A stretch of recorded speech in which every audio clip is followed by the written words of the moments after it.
Hello. Okay, so this video is on willpower and how over time, when you're working on the spiritual process, that willpower evolves and there's different levels to this. So firstly, in the beginning, if you're new and if will is an issue, discipline is an issue, then it's definitely something that you need to work on. And so that's where setting timers, things like setting timers can be really helpful, or counting runs through on a Malabite necklace, something like that can be really helpful, developing the will. One of the best ways to develop willpower, in my opinion, is lifting weights. So that's really something that you can explore, is just lifting weights. You go to the gym and you tell yourself you're going to do something, go for a run, whatever it is, and then you do it. And so you start to develop your will.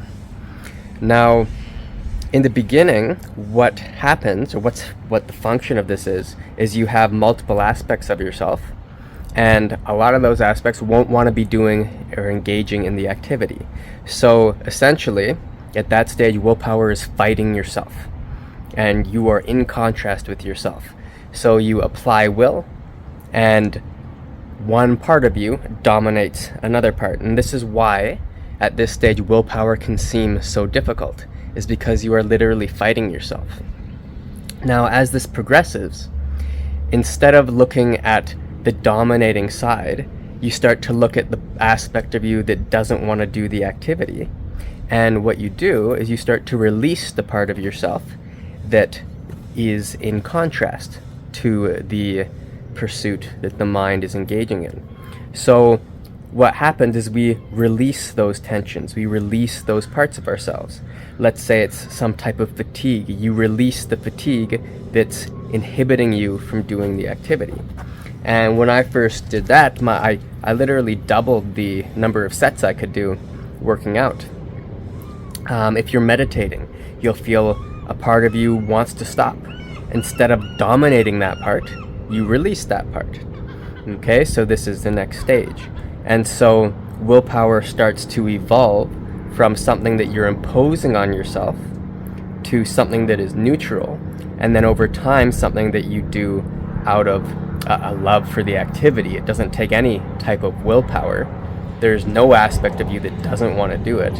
So you are in a greater synchronicity and alignment with the activity that you're doing. So this is a really nice stage to be at.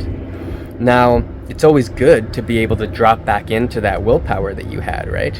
That's always a great skill to have, and we want to maintain that.